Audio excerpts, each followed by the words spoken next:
portrait of an intimate portrait being painted. The Queen by Rolf.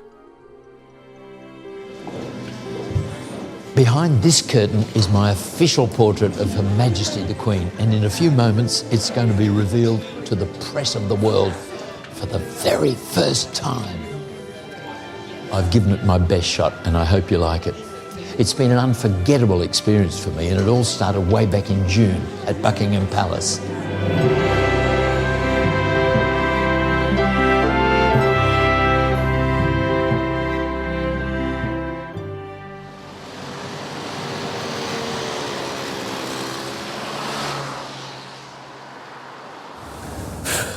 I can hardly believe it, but up there in the palace, the Queen of England is expecting me. I've painted hundreds of portraits in my time, but this one is going to be very special. I'm so excited. My painting will be in honour of the Queen's 80th birthday this year. It's a tremendous privilege. This is my second visit to the palace. Morning. A few days ago I came to prepare everything for the sittings, and I even chose an outfit for the Queen to wear.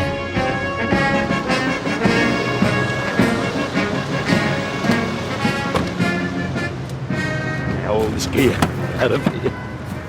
My painting is all sort of planned out in my head, and hopefully I've brought everything I'm going to need. Morning. Good morning. This is it. The Queen's been painted over 120 times by some magnificent artists. And of course there are countless unofficial portraits, even ones made from postage stamps and jelly beans. In fact, the Queen's face is the most reproduced face in history, on coins, banknotes, and on at least 180 billion stamps. All the portraits. This King George V. Queen Alexandra. They're magical portraits, aren't they? They are. All the jewellery. King Edward VII. The size portrait I'm going to do. Compare the size of the canvas.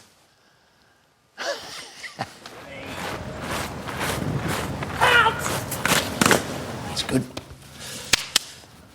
What a fantastic opportunity for me to meet the Queen and to paint her portrait. And you're going to be here every moment of the way with me, watching that painting develop. And hopefully I can do a really good painting. I know what I want to do. I want to do an impressionist painting which conveys the real personality of the real person, rather than a formal state occasion type portrait. Whether I can do it to my satisfaction or not, who knows? I've got this canvas right close here so that when I step back, then the Queen's face will be on exactly the same plane as the canvas, so I don't have to readjust the size. It'll be the size that I see will be the size that I paint. Makes it so much easier. And I've got a little light sitting right up high there just to put a bit of a glint on the back of the hair and the shoulders, hopefully. Anyway, I can't actually believe I'm doing it.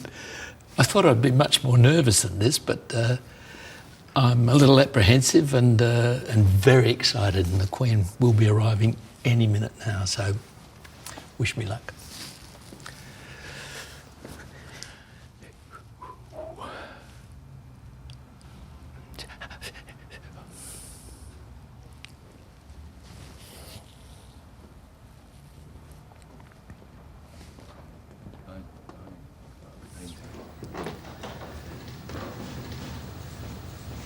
Rolf Harris. Oh, good afternoon. Your Majesty, lovely to meet you. We've got a wonderful seat lined up here, which you probably know very well. I haven't sat in it before. The Queen has sat for dozens of portraits in this room, but this is the first time the whole thing's been captured on camera. I don't know who's more uncomfortable, me or the Queen. That's lovely, yeah. I don't know what to say. You're okay with the smell of turpentine, I hope? Well, we'll tell, won't we, soon? Oh. I didn't. Right. I would have thought it was all right. Good, good. My approach is to just to break down the canvas, kill the white, so that it's not scaring the living daylights out of me. If you have a huge, expansive white canvas, it's just awful. Now, that shoulder will be about there. I hope this canvas isn't too close. Imagine if I sloshed paint all over the Queen. You missed a very good changing of the guard. I know, because it's dull doing it in the afternoons. You get all the fun of the music and everything going on here in the mornings. There was a great bang when they fired a gun at about midday, which frightened the wits out of all of us. Do you know why it was? No. Nor did I. But I had to look it up. And you're not going to keep me. Coronation Day. It's a long time ago.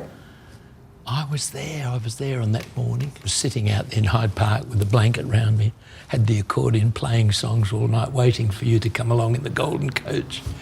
It was wonderful. It was very cold and wet, I seem to It was a bit drear. If you could just look at me for a second. That's good.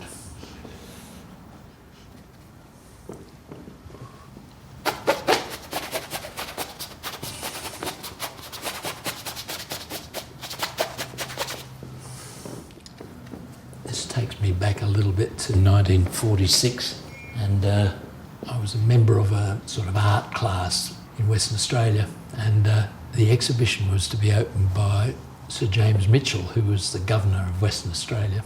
So my mother, with an eye to the main chance, got me to paint a portrait of him from a newspaper article. And then when he was opening it and he got to my portrait, my mother leapt upon him and said, "My son would like to paint you in the flesh." And I was over the side there dying with embarrassment. And he said, "Have the boy contact my secretary." So I then had to pluck up the courage and ring the secretary. And he said to me, "Sir James can give you an hour from 10 to 11. So I got there about 10:30 and I hung around until 20 to 11, and I thought, better to be early than late. So I went in, and Sir James had been waiting for 40 minutes, and he said, "You must learn to be more punctual, young man." I thought he meant an hour from 10 to 11. And of course he meant an hour from 10 to 11. So I was too nervous to explain why I'd been late. But oh gosh, that was awful. Talk about embarrassing. I was 16 then, so you can imagine how nervous one is. Silly secretary. Do you go back? I mean, do you keep in touch? Not as much as I'd like to. I was there last year for the whole month of January, and it was so hot. You forget how hot it is, and I'm so unused to that heat. I think I've been hotter in Sydney than I've been anywhere. But then, of course, you can go to Sydney in midsummer and it's pelting with rain. You never quite know. It's like you go to Canada and you get wet. Every time there's 40,000 people to see, you get wet. Or they get wet. I think they said in Saskatchewan they only get 14 inches a year. It all seemed to dump itself on us in one day. I can't believe I'm talking to the Queen about the weather. I need to focus on what I'm doing here. What I try and do is paint the whole canvas, really, the whole thing as a blur, and then slowly refine the blur and try and... Sounds an interesting way of doing it. Well, it's an approach which I find works for me. What's the sort of plan of your picture? I mean, is it... Trying not to do a formal state occasion type painting, but something to try and capture the real you. I'm very happy with the dress I chose for the Queen. The colour really suits her, but it's going to be tricky to get it right.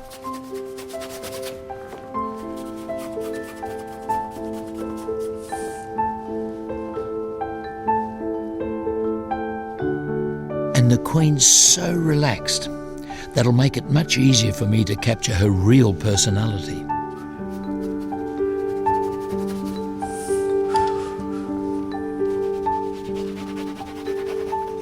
I hear my mother in myself quite often when I'm concentrating. I'm forever going...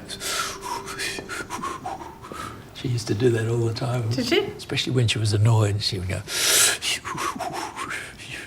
She would do that sort of tuneless whistle thing, and you think, uh-oh. You knew something. Yeah, get out of the road quick because you've done something which has annoyed Mum.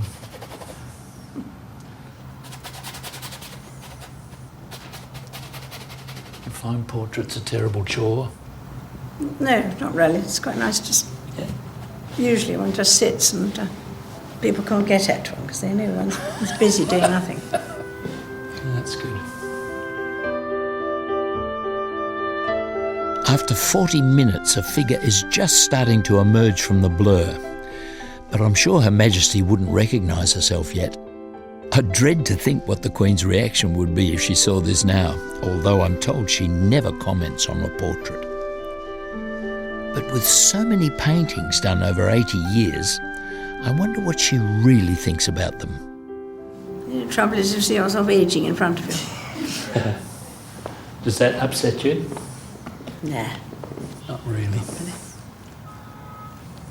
I'm used to it now. That's good, because I really want to paint a truthful portrait.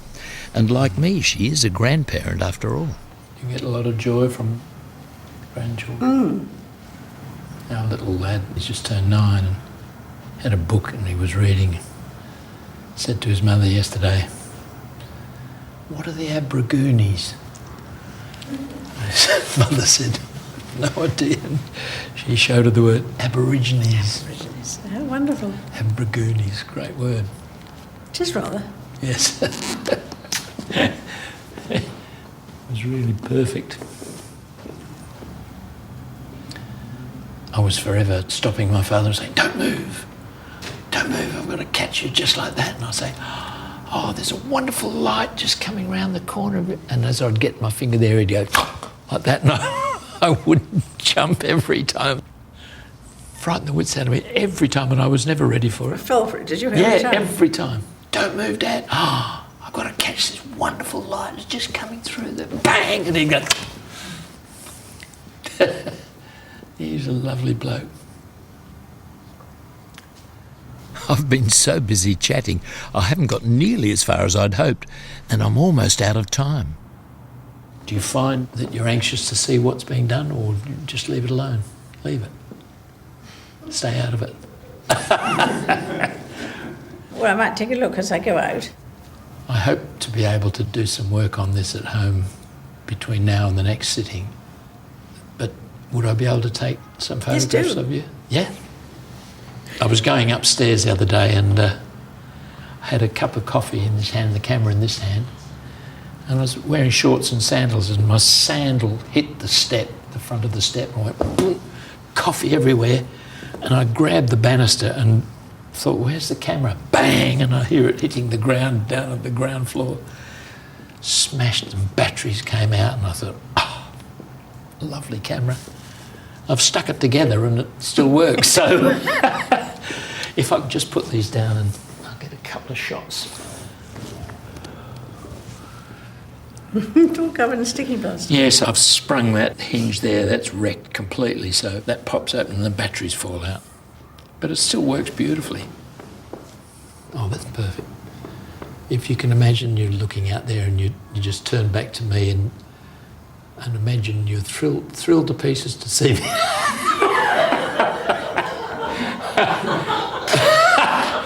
That's really good. I'll show you that and see if you're happy with that. That looks all right. Lovely, thank you. So when is the next one? Is it 10 next- days, 10 days 22nd. I'd offer you my hand, but it's covered in paint. I can do that. That's very speedy. Well, it's a start. It's not you by any shape or form at the moment, but it's a start. And once I get that going, I'll have that shining against the face, so the face will be slightly darker than the window there. And this colour I'll get right, hopefully. It's just a rough idea at the moment, but yeah, it's a start. That's very clever. Thank you so much for today. That's all right. It's been about 10 days' time. Okay, yeah, thank you. See you. I'd shake you by the hand, but as I said, covered in paint, and you wouldn't want to do that. Bye. Thank you very much indeed. Yeah, lovely, thank you.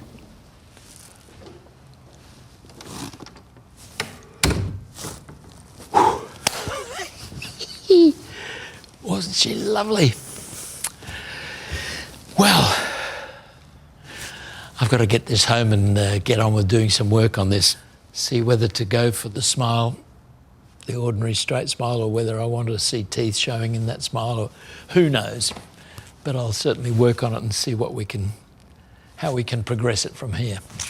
Wish me luck.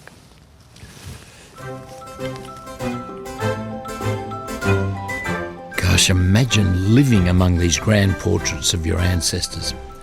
Must be like walking through the pages of a giant family photo album, and one that goes back for centuries. The first royal portraits were put on coins as a way for kings like William the Conqueror to tell everyone that he was the boss. Painted portraits are more recent. This one of Richard II is probably the earliest, painted in 1390. I doubt it looked much like him. It was just meant to show how holy he was. And most other portraits of early kings were completely made up hundreds of years later. But here at Windsor Castle, the Queen's favourite home, I've been invited to see some wonderful portraits of her distant ancestors. Windsor's my local town. I can remember coming here to the castle way back in the 50s when I first arrived in England and painting a self-portrait to send back to Mum and Dad in Australia. So coming here now, it's a great opportunity for me to see a whole range of royal portraits. And hopefully I can get some idea of the sort of traditions that artists have followed in portraying British kings and queens. Royal portraiture really started with the most famous of the Tudors, King Henry VIII. I'm lucky enough to be shown this portrait by the man who looks after all the Queen's paintings. They were superb self-publicists, weren't they?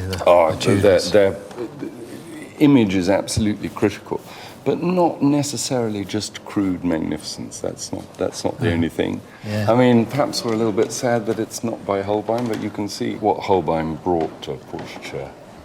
Hans Holbein was one of Henry's favourite court artists and painted the most successful and memorable portraits of him. And of course it's from Holbein's original portrait of Henry VIII, and that's the image that we all remember now as Henry VIII. Yeah. You know, Really, his hands on his head, the and, colossus, the big everything. shoulders and the That's huge chest. Branding, Yes. that's the brand, as it were. You're getting Yeah. No, you did completely. And that business of looking directly out, it crops up again and again in royal portraiture. Elizabeth I was an even bigger fan of portraits, and the trend she set brought great artists such as Anthony van Dyck to England to paint later kings like Charles I. His grand symbolic portraits set the pattern for centuries, right up until George III introduced more informal portraits of his family by artists like Zoffany and Gainsborough. This informal approach really took off in Queen Victoria's reign. We still saw traditional state portraits, but thanks to Prince Albert's passion for photography, we also saw the royal family looking more natural than ever before. Photography really has shaped the whole way that the public see the monarch today. Yes, absolutely. And as we are now standing in front of the state portrait, in the past, this would have been the single image which would have been controlled, copied, circulated, and would have been the official image. Whereas now perhaps this is not the most familiar image of Queen Elizabeth II. But of course nowadays there are more than 100 official portraits of Her Majesty, and so it makes it so much more difficult for an artist to know how to approach or how to have a new approach to a portrait. Yeah, I'm glad that's not my problem. That's right. Seeing all these wonderful paintings is inspiring, but it's scary too. I'm sure every artist feels the same butterflies in the stomach when they realise they're going to paint the Queen. The day in the Secretary General's office, I was there with my son, and he described it to my husband afterwards, and he said, Mommy just jumped up and rugby tackled everybody in the room. and that I felt so excited, so elated. And then afterwards, I thought, gosh, will I be able to do this? How will I carry it off? Fear. It is fear. Not because I didn't think I'd make a decent picture, but it was because I knew that everyone would want to judge me on it. Oh no, I was completely up for the job. Yeah, bring it on, yeah, quite. It was... Yeah, no, I was going to take that gig, I tell you. There was a lot of artists who have killed for that one. Oh yeah. I need to keep my chin up and remember what a fabulous opportunity this is, even though it is a bit daunting. I've just got to get up in the studio and get on with it. So, here we go. It'll be some time before this really looks like the Queen. I've got a lot of meticulous work ahead of me. This is all really very rough at the moment, and I have to establish the actual shape of the hair. And there's a really fiercely bright light defining the edge of Her Majesty's face. Another brush.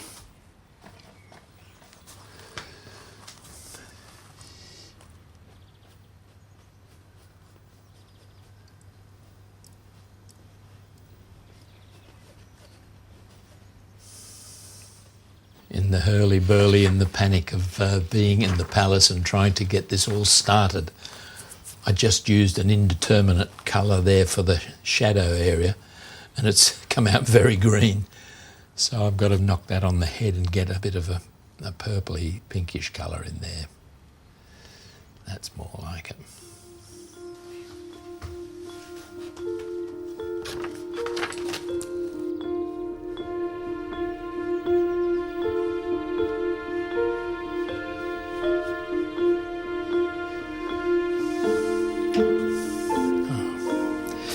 And some highlights into the eyes as well, which will be nice.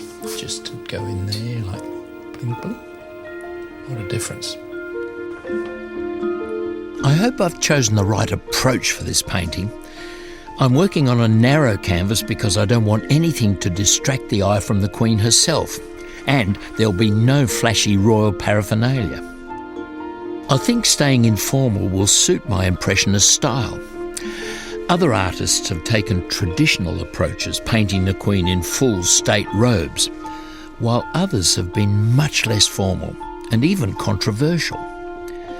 That's largely thanks to the Queen, because she allows all her painters complete artistic freedom. I was pretty well left to my own vision, really, in how I wanted to interpret the brief and where I wanted to take the image. And I didn't want to get too distracted by what had been done in the past. I mean, this is quite extraordinary, because I have now painted a few captains of industry and so forth, and believe me, they're vain. I mean, they care. Now, the royal family are either completely without vanity, or they are so disciplined that they wouldn't let you know they didn't like the shape of the nose or the cast of the mouth. Never a murmur on that. The idea of doing a hologram just seemed a lot more modern and contemporary, and it was put to the Queen, how about a holographic image as the portrait? And apparently she was tickled by the idea. I had been round the National Portrait Gallery and I had identified that big portrait by Lavery of George V and his family. And I thought, you know, that's a fantastic idea. It was a much more kind of gentle, relaxed family painting. It's ridiculous, I know, but I wanted to paint a painting on that scale. The main thing I want in my painting is for the Queen to look happy, which is the marvellous thing about photographs. If you've got a photograph of a smile that really works for you, it's going to be the same every time. So I've got some reference to come back to. Now, and that smile looks really nice and relaxed with the teeth showing. I love it. It's not easy though. I worry about whether I get a good enough likeness. That colour basically establishes the background colour for the teeth, and when that's a bit drier I'll put the highlights on the edges of them. But it starts to work, I think. The painting of the young Queen Elizabeth by William Dargie, the Australian painter, in 1954 was just exquisite. And I think to every Australian that was their image of their Queen that they wanted to remember. And if I could do something anywhere near the quality of that painting, I would be thrilled to bits. We both have the same impressionist approach. Wow, that's amazing. You get back this far and have a look at the whole thing. I've been concentrating on the teeth. And I've got some sort of a sneer there. Now, what can I do with this?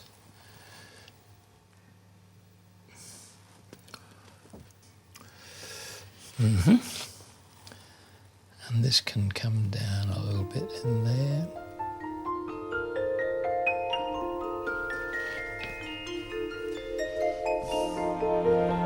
That's a bit better, but I'm going to have to come back to that smile when it's dry.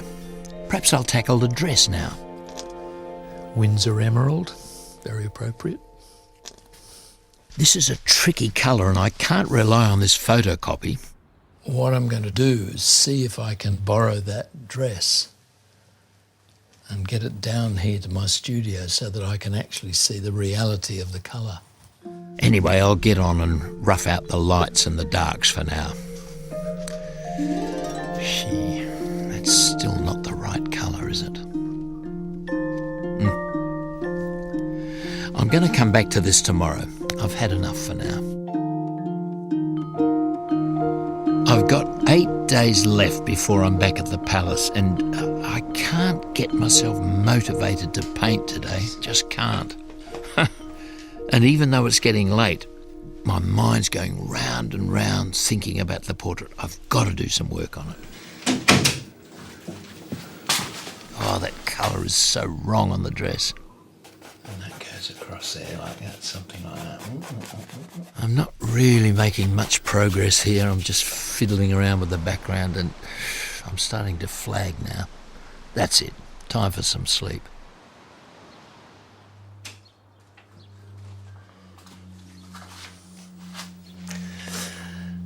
It's just after 5 o'clock in the morning and I couldn't sleep. I'm thinking about it. It's something of a likeness and it's getting better, but it's got to be better still. I'm getting very fussy and fiddly. It's not like I want to be. I want to be braver and bolder, but I want to get this likeness right first. Underneath the ground, where the gleam of sunshine never can be found, digging up the dusty diamonds all the season round, deep down in the coal mine, underneath the ground. I've got that go round and round in my head. Where it came from, I'll never know. I'm still not really achieving anything here. Just too tired to concentrate. See you later.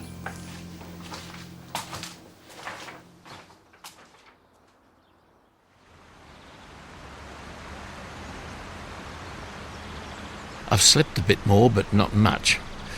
And I've woken up in a panic because it's only a week before I'm back at the palace and I've got to make a lot of progress before then. Might as well crack on.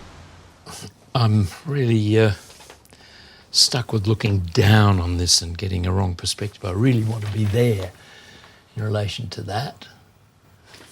I think I'll try turning the whole painting over. Let's lift that up a little bit. 1, 2, 3, yep.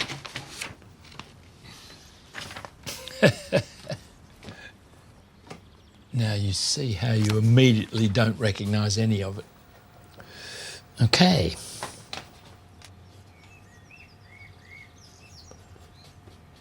Lovely to hear the little birds just outside the window. Lovely. What a lovely colour. I can see the headlines. Australian paints the Queen upside down. But it does sharpen up your view of things when you don't have to relate them to recognisable parts of the human body. You just see them as shapes and you can paint them with much more confidence, I find. That's good. I feel as if I'm back on track now. I know what I'm doing. I'm going to have to work hard, but I'm sure it's going to come together in the next few days.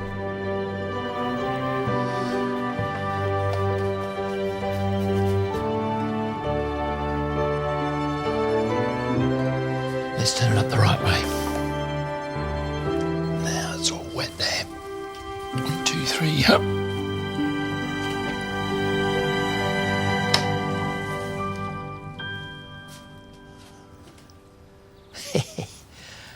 I'm very pleased with those hands. The shape of them is good, and I like the little bits of blueness in there. I don't want to muck about with the impression of the hands. I want to leave that to dry completely, and then I'll darken it down a little bit. I'm a bit shattered, so I'll call it a day. Oh. I feel as if I'm on a roll, but I'm too busy to paint for a day or two. Life doesn't stop, you know, even for a royal portrait artist. Well, I'm blessed. Go away for a couple of days, come back and see it with fresh eyes, and all the mistakes jump out at you. What to do first? Arms, I think. Yeah. Any artist will tell you some days you just can't get anything right. I've got no idea why I struggled a bit last week, but I think I've turned the corner now. Everything's coming together, and I'm actually enjoying this. Bit of colour on the brush would help, wouldn't it? Just darkening that down a little bit. I'm scumbling now, but using my thumb, so I guess I should call that thumbling. What do you think? I don't care. I don't know why I tell you these wonderful, interesting things. The painting's going really well, but I'm still a bit nervous about the next sitting, and it's hardly surprising. Being so close to the Queen is such an extraordinary experience for anyone. All the time, I was constantly aware of this is the Queen. This is the Queen. That's the experience I wanted to portray in the painting. A particularly surreal moment was when Her Majesty arrived in the room, bang on time, 3 o'clock, and I thought that perhaps it was a team of people to put the crown on, but Her Majesty just casually placed it on, and it was quite a magical moment, actually. When she came in, I think she could see then I was nervous, and she actually just started telling jokes. And I'm standing there drawing, thinking, well, this is the Queen. I don't think she tells jokes, so obviously it isn't a joke, so don't laugh or anything. I would not have imagined her being jolly. I mean, I'm sure that's grossly unfair, but I wouldn't have done from the way she conducts her public things. But she is. You know, she just talked like mothers talk about their children and so forth, and she was very funny.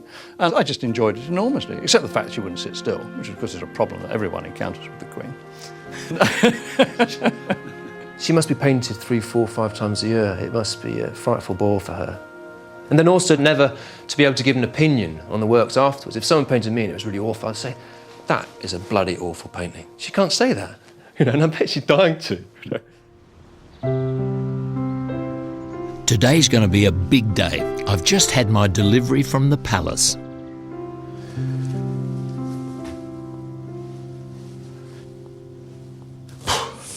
I feel so privileged. The Queen has been kind enough to let me borrow the actual dress that she was wearing on the day of the sitting. It's very tricky with this little minute pattern. Almost looks like another colour mixed in with that turquoisey, bluey, greeny, lovely colour. Let me try and get it right. Turquoisey blue there. Green in there.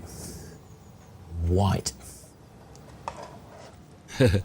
I chose this colour, so I better get it right. It's so difficult to try and achieve that colour. That's pretty good. Get a small one. That's good. A little bit of that drying linseed oil into that. Mix it up a little bit. Give it some wetness. Let me see if that relates. I won't get any on the dress. I promise. But that's not bad, is it? A little bit more cerulean blue in it, maybe. Let me just try a bit on there. Now, I think what I should do is do a sort of a Van Gogh crosshatch to see if I can get the sort of pattern in the weave of the dress. Gosh. That's good. That starts to have a little bit of life and vibrancy in it there. What I'm doing here is just trying to ease the edge of the dress into the background so you don't see an actual finish of one and a start of the other. I want that to be like, I don't know what the Italian word is, sfumato or something like that, which is like there's smoke around the edge. You're not quite sure where the line is. Leonardo da Vinci was a master of that. I'll never forget when I chose this outfit. I'd asked for something bright and vibrant, and they brought me a whole rail of the Queen's dresses, lovely pinks, yellows, and I chose this turquoisey, bluey green, which has been so hard to get right. Gosh, that's lovely. That's really good. I like that.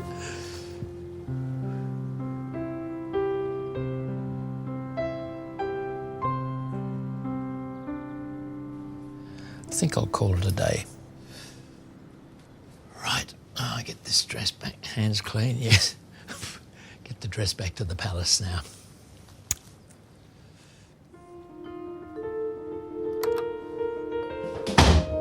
My next trip to the palace is in just a few days, so the pressure's really building because I have to be ready.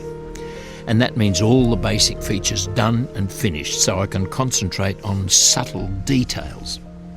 A few more late nights in the studio and I think I'm finally ready to go to the palace.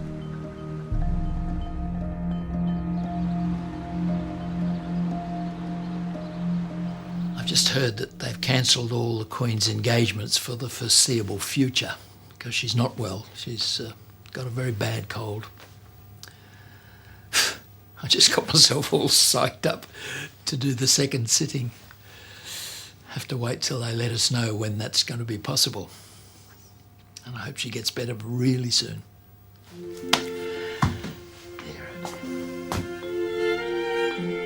It's going to be horrible waiting because I can't do any more with the painting. And the longer I wait, the more I worry. What will all the papers say? There's always such a fuss when there's a new portrait of the Queen. Everybody had heard about it. Everybody wanted to come and have a look at it. They really made me feel very proud. I had one negative reporting which lumped me with the top British artists anyway who he didn't like. And I thought, if I'm in their company, I'm quite happy. I don't care if he says the work is rubbish. My picture of the Queen got leaked to the Sunday Times weeks before the official unveiling. It was absolutely mental. It was completely extraordinary. I had TV crews from Ottawa. I had radio shows from Johannesburg. I had Time magazine ringing up. I had Italian Vogue. I had just nuts. We were all over OK and Hello and that kind of thing, and all the papers. There wasn't a paper that didn't carry it. And that was terrific. Oh, the critics thought it was absolutely ghastly. I think it is a very odd and striking painting. Yeah, I'm proud of it. Yeah. I think generally the response has been positive. You know, it's controversial in that it's a hologram. It doesn't fit into the conventional mould of royal portraiture. I think it's quite a historic piece of work. The broad attitude was it was a flippant piece of work. I was called a silly artist. In a way, they were somewhat right in what they said because it is so difficult to make a totally successful portrait of someone so well known. After another week of tense waiting, I've finally got the call from the palace. You stay here, dogs. I can't wait to get going again. And I do hope she feels better.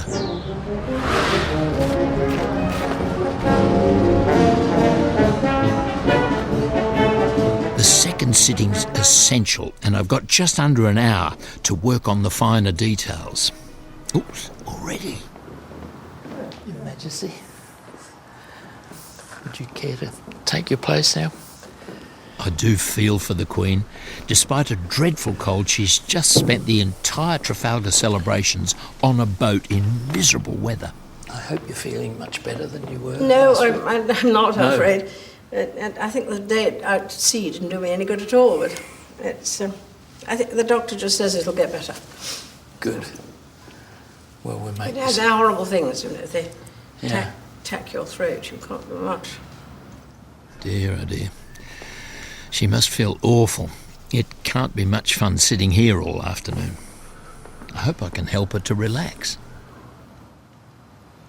A couple of weeks ago I was down in Wales at a function, and one of the people involved in organising it said, "Did you know there's a painting by your granddad out in the main hall upstairs?" And I said, "No."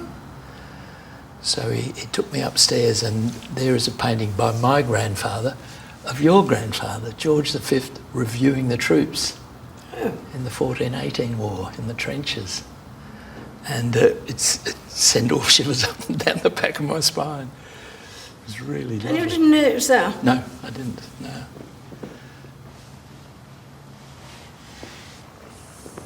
That was just before he moved out with the whole family, moved out to Australia, lock, stock and barrel. And he made a decision to head out there. I'm trying to get some sort of a pattern into the material rather than have it all flat. I'm trying to take in all these little knobbles and things, and without painting each individual bump. And still trying to keep it looking like an impressionist painting, which is what my aim was in the first instance. I can't seem to get going this time. Why am I still painting the dress? I think I'll get right off that now and tackle the brooch. Fascinating brooch. I'm so pleased the Queen was happy to wear this brooch, because I know it has a very special meaning for her. I think it's fairly original. It's exquisite work, isn't it? I hope this will be a real highlight in my portrait. The Queen had this brooch made especially for her mum, for the Queen Mother's 100th birthday. It must be such a precious possession. Can you remember your very first portrait sitting? Yes. Laszlo. When you were a little girl. Horrid he was. Was he?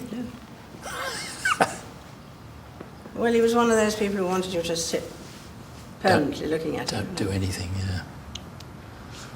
Don't know where it's gone. No. You don't know where the portrait is? No. Do you keep a lot of the portraits? No, none. No, they're all painted for other people. Would you like to keep No. some of them? Had enough of looking at yourself? Well, I've got the one picture at Windsor, that state portrait. That's the only one. Right. Oh, and the darky I've got. That's in my room. That was my favourite of all the ones I've seen of you. It was just exquisitely done, coming out from the black background, and that was that sort of inspired me. And I'm thinking to myself, if I could ever do something which was anywhere on a par with that sort of quality, I would be thrilled. Yeah, fine artist. He painted two at a time, didn't he?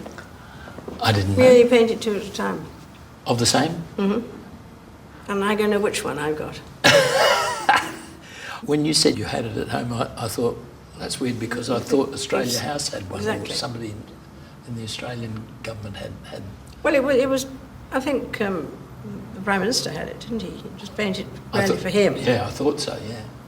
But he painted two at a time, so he just picked the one he liked best. And did that go to you? No, I got the other one. Wow. But I mean, he knew, I didn't. You know, I couldn't tell. On the last sitting, I was going to suggest possibility of bringing the corgis in, but whether they would have been able to be still, I don't know what they're like. Oh no, that's one of them would. Yes? Are they easy to train? Yes, they're healers. You know, they're cattle dogs. Yeah. So they bite. They chase people. Depends who they chase, though. Well, the sentries used to have a bad time. Yes. Do they chase them? The present lot don't, but they did, yes. I think if somebody stamps and threatens you with a big stick, you know, when they go past, it's rather a natural reaction for a dog to. Yeah. I've got two huge dogs at home, a standard poodle and a Weimaraner, and they wouldn't stay still for a minute. They'd be everywhere. Yeah. Any sound, and woo, they're out there barking at the gate. Woo, woo, woo, woo. Gosh, in my time in animal hospital there were so many animals that we saw misbehaving in the waiting room. But then again, of course, we saw the cases of animal neglect and cruelty to animals that you just couldn't believe.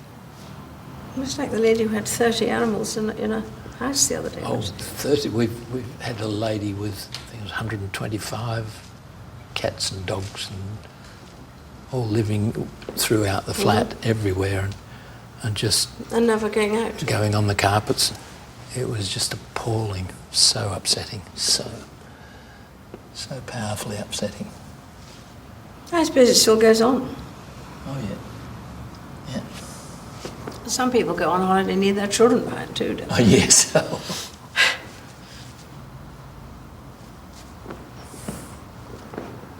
That's better. I think I could move the watch face around that way, down to about there. Down the other way. That's it. To know that there's a watch. That's it. Perfect. Just want to see. I need to put a bit more lovely bright gold colour in there. Do you have a specific style of painting that you like? Well, I mean, I suppose landscape is quite nice. I went to the Stubbs exhibition yesterday, which is lovely. Amazing man he was. I read a little bit about his life just recently, and he studied horse anatomy. Yes, well, all those studies are in the exhibition, which are fascinating.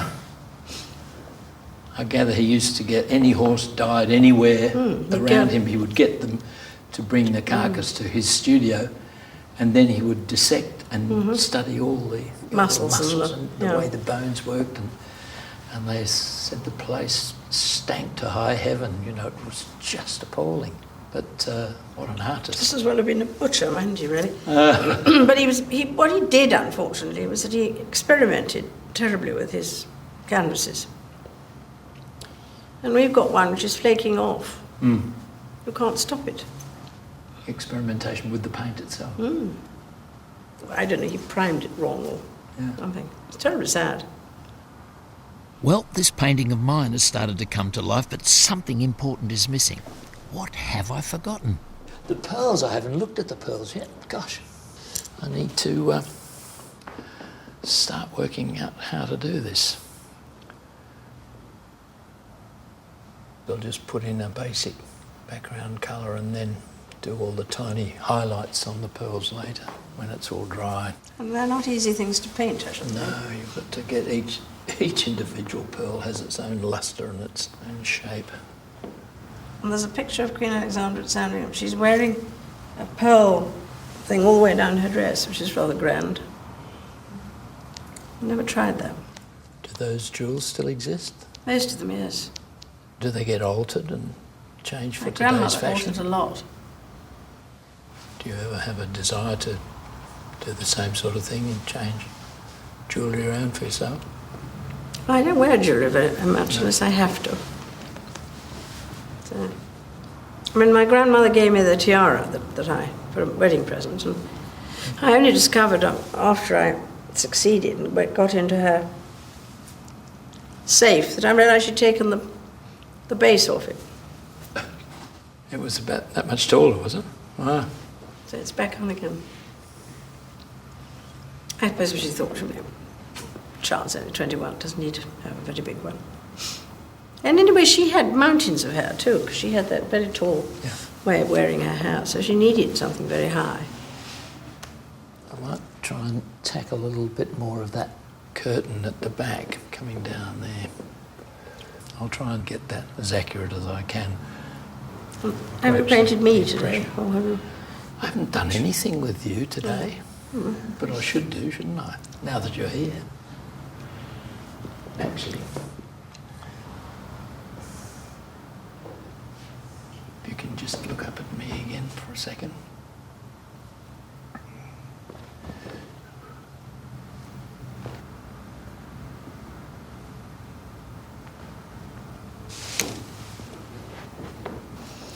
Do you paint at home? I mean, do you take it back and paint it? I've been doing some stuff in my studio. I sometimes wake up at 3 in the morning and I can't sleep, so I've got daylight fluorescence in the studio so that the colour will be right. That definitely goes in there. And is the painting in the middle of the night as good as the painting other times of the day? Yes, matter. I think so, yes. You're remarkably well concentrated because there's no other distraction around of any sort. Well, You've reached a stage where... I think so, yes. I've got that reference photo which will be just perfect for all the background and for your face. I'd just like to take this opportunity of thanking you on behalf of the whole crew. Thank you so much. I think it looks very nice. It's friendly, anyway. Yes, that was my main aim. Well, that's very clever, I think. Hey, thank you. Thank you so much once again from us all. Much fun. Well, thank you very much. Thank you. Success.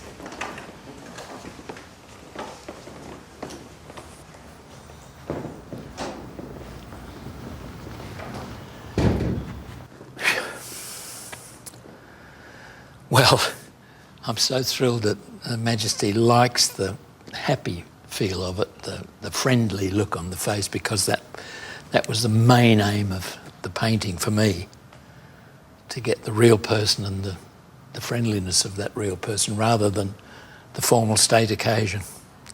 And I'm glad I've got that green changed to a bit of blue. I chose the dress and I've had so much trouble getting the colours right.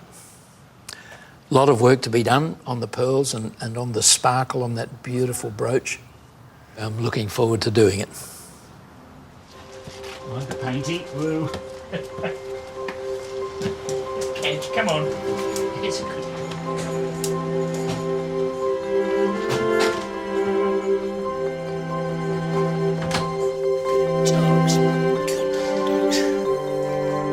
I can't believe how well that went. All the effort to get ready was worth it. But now I am absolutely exhausted. Somewhere I need to find the energy to pick myself up and finish off the painting. Well, I haven't even put brush to canvas for a couple of days, but I've just had some inspiring news from the palace. As you know, my favourite portrait of the Queen is by Australian artist William Dargie, who was later knighted. Now, I've always known that the Dargie portrait was in Australia, so you can imagine how amazed I was when the Queen said that he actually painted 2 portraits of her at the same time and presented one of them to her. I couldn't believe it. Well, I've just been told that the palace has brought the Dargie portrait out especially for me, so I'll be able to have a closer look, and I can't wait.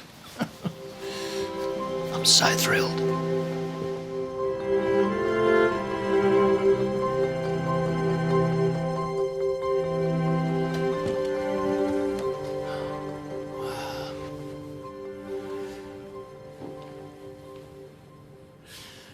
I've loved this image of the Queen since the very first time I saw it.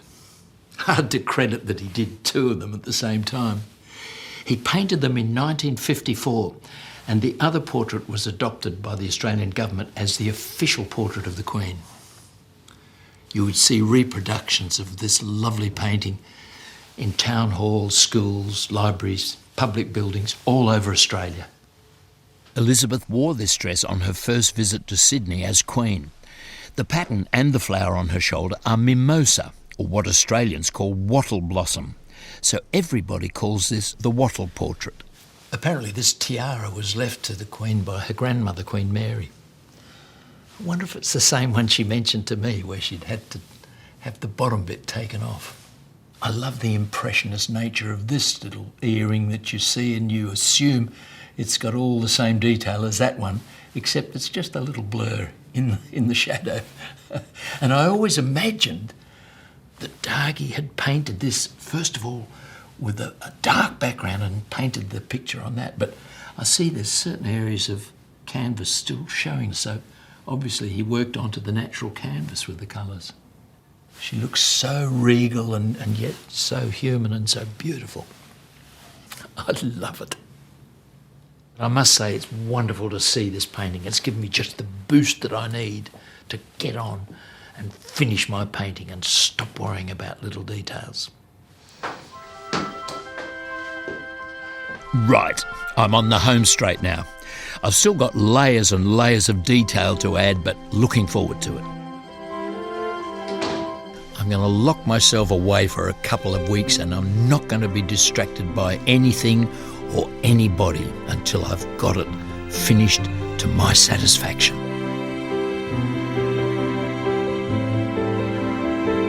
I'm going to need to do 3 or 4 more layers of lights and darks before those pearls are right.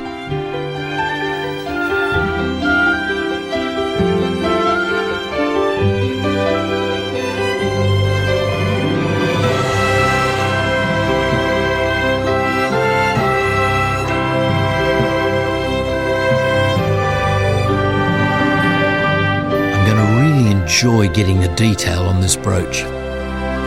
Knowing how important it is to the Queen, it just adds something really personal to the painting.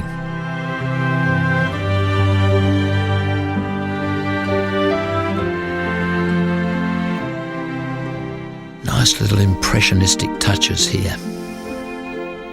I'm getting rid of that purple that's too bland and boring, and what I'll do when that's dry is I'll paint on all the pattern of the wallpaper.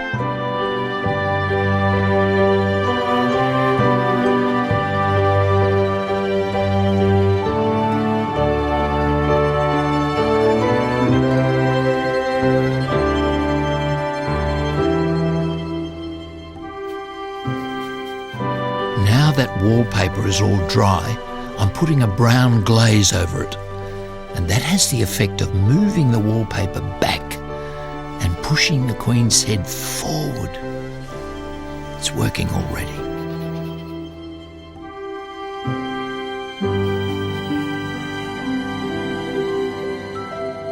It's finally ready for unveiling to the world. That's good. And I couldn't have hoped for a better place to do that than at the Queen's Gallery itself, right next to Buckingham Palace.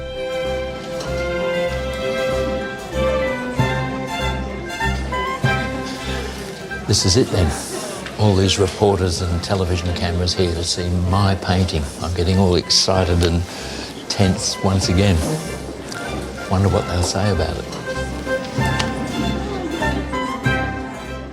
Listen, thanks very much, all of you, for coming along today.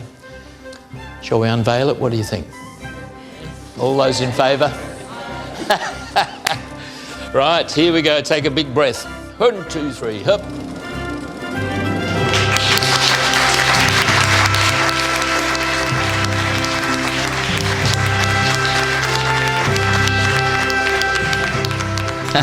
I'm bowled over by the amount of interest in the painting. I've got hours of interviews to get through now, with all the papers looking for a good quote. But you can make up your own mind, because my portrait is going to be on display here at the Queen's Gallery for the next 6 months, with free entry from 3:30 every day. I didn't set out to paint the best portrait in history, but if people get pleasure from looking at it and see some of the sparkle of the Queen's real character in it, then I'm happy.